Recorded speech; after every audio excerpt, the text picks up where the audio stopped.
नमस्कार, ऑथेंटिक डिशमध्ये तुम्हा सगळ्यांचं खूप खूप मनापासून स्वागत। तर आज आपण आषाढी एकादशी निमित्त हा उपवासाचा मस्त खमंग कुरकुरीत पदार्थ कसा बनवायचा हे बघणार आहोत। बरेचदा काय होतं, उपवासाला साबुदाणा भिजत घालायचं राहून जातं। मग अशा वेळेला कुठलीही पूर्वतयारी न करता अवघ्या 10 मिनिटात हा मस्त खमंग पदार्थ अगदी झटकीपट बनवता येऊ शकतो।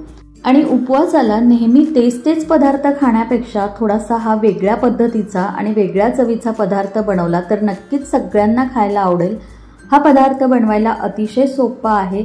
घरात उपलब्ध असलेल्या कमीत कमी साहित्यामध्ये अगदी झटकीपट बनून तयार होतो आणि यासाठी सगळ्यात महत्त्वाचं म्हणजे कोणतीही पूर्वतयारी करावी लागत नाही। चला तर मग पटकन आजच्या रेसिपीला सुरुवात करूयात। आता हा उपवासाचा मस्त खमंग कुरकुरीत पदार्थ बनवण्यासाठी इथे मी घेतलेली आहे 1 वाटी इतकी वरई, यालाच भगर असं सुद्धा म्हणतात। सोबतच मी इथे घेतलेला आहे 2 चमचे इतका साबुदाणा।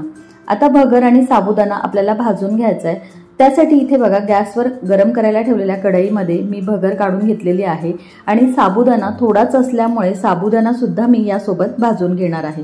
आता याला 3 ते 4 मिनिटांसाठी मध्यम गॅसवरती चमच्याने सतत एकसारखं हलवत आपल्याला भाजून घ्यायचं आहे। यातलं मॉइश्चर कमी झालं पाहिजे पण याचा रंग बदलता कामा नये। तर हे बघा 3 ते 4 मिनिटांसाठी साबुदाणा आणि वरई मी मध्यम गॅसवरती चांगलं भाजून घेतलेलं आहे। हे असं चांगलं भाजून घेतलं की याला मिक्सरवर फिरून घेत असताना हे अगदी पटकन बारीक होतं। आता भाजून घेतलेला साबुदाणा आणि वरई आपण एका ताटामध्ये काढून घेऊ आणि याला पूर्णपणे थंड करून घेऊ। तर हे बघा भाजलेला साबुदाणा आणि वरई या इथे मी पूर्णपणे थंड करून घेतलेली आहे। आता याला आपल्याला मिक्सरच्या भांड्यामध्ये काढून घ्यायचंय आणि मिक्सरवर फिरून याची बारीक अशी पावडर तयार करून घ्यायची। तर हे बघा साबुदाणा आणि वरई व्यवस्थित भाजलेली असल्यामुळे याची छान अशी अगदी बारीक पावडर तयार झालेली आहे। आता यानंतर इथे मी गॅसवर कढई गरम करायला ठेवलेली आहे। यामध्ये आपल्याला 2 चमचे इतकं तेल घालायचंय। तेल चांगलं गरम झालं की मग यामध्ये 1 छोटा चमचा जिरं घातलं। त्याचबरोबर 1 चमचाभर इथे मी हिरव्या मिरचीची पेस्ट घातलेली आहे। याला थोडंसं परतून घ्यायचं आणि त्यानंतर यामध्ये आपल्याला पावणे 2 वाट्या इतकं पाणी घालायचं आहे। तर ज्या वाटीने मोजून मी भगर घेतलेली होती त्याच वाटीने मोजून इथे मी पावणे 2 वाट्या इतकं पाणी घातलेलं आहे। आता यामध्ये आपल्याला चवीपुरतं मीठ घालायचं आहे आणि मोठ्या गॅसवरती पाण्याला आपल्याला एक उकळी काढून घ्यायची आहे। पाण्याला चांगली उकळी आली की त्यानंतर आपण हे जे वरई आणि साबुदाण्याचं पीठ तयार करून घेतलेलं होतं ते आपल्याला यामध्ये घालायचंय। तर एका हाताने आपल्याला हे पीठ पाण्यामध्ये घालायचंय आणि दुसऱ्या हाताने चमच्याच्या मदतीने पीठ पाण्यामध्ये अगदी फटाफट मिक्स करत राहायचंय।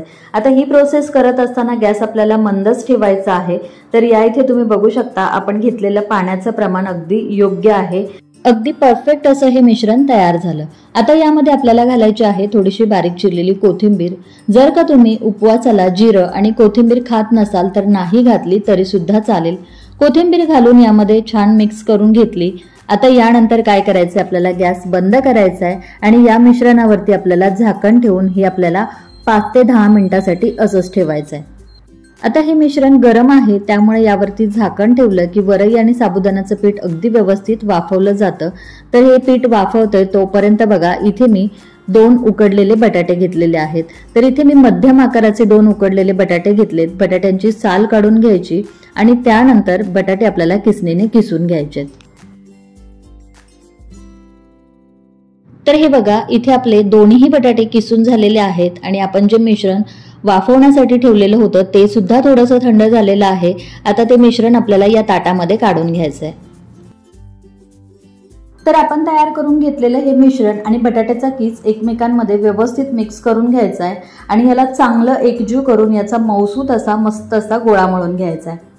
आणि हे मळून घेत असताना जर याला बाइंडिंग येत नसेल, याचा गोळा तयार होत नसेल तर यामध्ये गरज असेल तर थोडंसं पाणी आपल्याला घालायचंय। खूप जास्त पाणी यामध्ये घालायचं नाही, अगदी थोडं पाणी घालून याचा छान असा मऊसूत आपल्याला गोळा मळून घ्यायचा आहे। तर हे बघा या मिश्रणाला छान असं बाइंडिंग येईल इतपतच पाणी मी यामध्ये घातलं आणि याचा मस्त असा मऊसूत गोळा मळून घेतलेला आहे। आणि याला आपल्याला खूप जास्त पातळ किंवा अगदी घट्टसर मळायचं नाही। तर हे बघा आपली बोटं जी आहेत ती या पिठामध्ये रोवली जातील इतपत घट्ट आपल्याला याला मळून घ्यायचं आहे। तर आता मळून घेतलेल्या पिठापैकी थोडासा पिठाचा गोळा आपल्याला घ्यायचा आहे आणि हाताने बघा इथे मी व्हिडिओमध्ये दाखवल्याप्रमाणे याला असा उभा लांबट आकार द्यायचा आहे। तर हे बघा याला छान असं मी एकसारखं करून घेतलेलं आहे। आणि आता यानंतर काय करायचं, एखादा पोळपट किंवा चॉपिंग बोर्ड घ्यायचा आहे आणि त्याला आपल्याला थोडंसं तेल लावून घ्यायचं, म्हणजे मग हे पीठ जे आहे ते याला चिकटणार नाही. आणि दोन्ही हाताने याचा बघा असा व्हिडिओमध्ये दाखवल्याप्रमाणे उभा लांबट असा रोल तयार करून घ्यायचा आहे. तर आपण पापड किंवा करंजी बनवताना जसा रोल तयार करून घेतो अगदी तसाच हा आपल्याला रोल तयार करून घ्यायचा आहे. खूप जास्त जाड किंवा अगदीच बारीक असा रोल तयार करायचा नाही. तर हे बघा व्हिडिओमध्ये दाखवल्याप्रमाणे असा हा मध्यम जाडीचा आपल्याला रोल तयार करून घ्यायचा आहे. आणि त्यानंतर सुरीने आपल्याला ह्याला एकसारखं कट करून घ्यायचं आहे. तर हे बघा मी अशा पद्धतीने याचे एकसारखे असे पीसेस तयार करून घेत आहे. आता मार्केटमध्ये जे नगेट्स मिळतात तसा याला आपल्याला आकार देऊन घ्यायचा आहे. तर नगेट्सच्या शेपमध्ये आपल्याला हे बनवायचे आहेत. याला तुम्ही उपवासाचे नगेट्स असं सुद्धा म्हणू शकता. तुम्हाला जर हे नगेट्स बनवायचे नसतील तर याच मिश्रणापासून तुम्ही छोट्या छोट्या आकाराचे वडे सुद्धा बनवू शकता किंवा हेच मिश्रण आप्पे पात्रामध्ये घालून आप्पे सुद्धा याचे तुम्ही बनवू शकता. तर हे बघा इथे मी याला छान असा नगेट्स प्रमाणे आकार दिलेला आहे. नगेट्सच्या शेप प्रमाणे आपल्याला हे बनवायचे आणि या इथे तुम्ही बघू शकता शिल्लक राहिलेल्या सगळ्या पिठाचे मी अशा पद्धतीने छान एकसारखे नगेट्स तयार करून घेतलेले आहेत. हे सगळे नगेट्स जर का तुम्हाला एका वेळेला तळायचे नसतील किंवा तयार करायचे नसतील तर तुम्ही एखाद्या हवाबंद डब्यामध्ये याला ठेवून फ्रीजमध्ये 8 ते 10 दिवसासाठी स्टोअर करून ठेवू शकता आणि मनात येईल तेव्हा तुम्ही केव्हाही याला तळून खाऊ शकता. आता हे नगेट्स मी तुम्हाला तळून दाखवते. इथे आपले नगेट्स तयार करून झालेले आहेत आणि दुसरीकडे मी तळण्याकरता तेल सुद्धा गरम करून घेतलंय. आता एका वेळेला तेलामध्ये जेवढे नगेट्स मावतील तेवढे आपल्याला घालायचे आहेत आणि छान हलक्याशा तांबूस रंगावरती मस्त खरपूस होईस तोपर्यंत तळून घ्यायचे आहेत. हे तळत असताना गॅस आपल्याला खूप जास्त मोठा ठेवायचा नाहीये, कारण मोठ्या गॅसवर जर आपण हे तळले तर हे वरवर तळले जातात, वर लालसर होतात आणि आतमध्ये मात्र तसेच कच्चे राहतात. त्यामुळे सतत याला एकसारखं हलवत सगळ्या बाजूने छान असे हलक्याशा तांबूस रंगावरती मस्त कुरकुरीत होईस तोपर्यंत चांगले तळून घ्यायचे. तर हे बघा मध्यम गॅसवरती हलकासा तांबूस रंग येईस तोपर्यंत मस्त खमंग कुरकुरीत हे मी नगेट्स तळून घेतलेले आहेत. नगेट्स तळून झालेले आहेत आणि तुम्ही इथे बघू शकता यावर तयार झालेले तेलाचे बुडबुडे सुद्धा कमी झालेले आहेत. याचाच अर्थ आपले नगेट्स अगदी व्यवस्थित तळले गेलेत. आता याला आपल्याला तेलातून बाहेर काढून घ्यायचं आहे.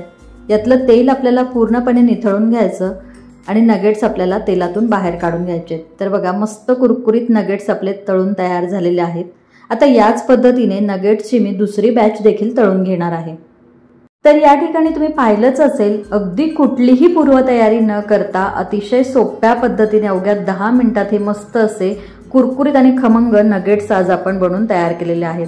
हे उपवासाचे नगेट्स खायला अतिशय खमंग लागतात, मस्त कुरकुरीत होतात, अजिबात तेलकट होत नाहीत आणि तळल्यानंतर सुद्धा ते बराच वेळ तसेच कुरकुरीत राहतात. हे नगेट्स तुम्ही एखाद्या नारळाच्या चटणी बरोबर खाऊ शकता, त्याचबरोबर दह्यासोबतही तुम्ही खाऊ शकता. खायला अतिशय छान लागतात. आणि हे बघा एक नगेट्स मी तुम्हाला तोडून दाखवते, त्यावरून तुमच्या लक्षात येईल की हे वरून किती कुरकुरीत आणि आतून छान हलके फुलके पोकळ असे तयार झालेले आहेत. उपवासाला नेहमी 30 साबुदाणा खिचडी किंवा साबुदाणा वडा बनवण्यापेक्षा हे मस्त असे खमंग कुरकुरीत नगेट्स करून बघा. नक्कीच सगळे आवडीने खातील. आणि आजची रेसिपी कशी वाटली हे कमेंट्स बॉक्समध्ये कमेंट करून सांगायला विसरू नका.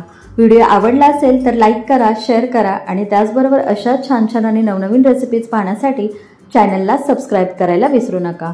पुन्हा भेटूया अशाच एका छानशा रेसिपी सोबत. तोपर्यंत धन्यवाद.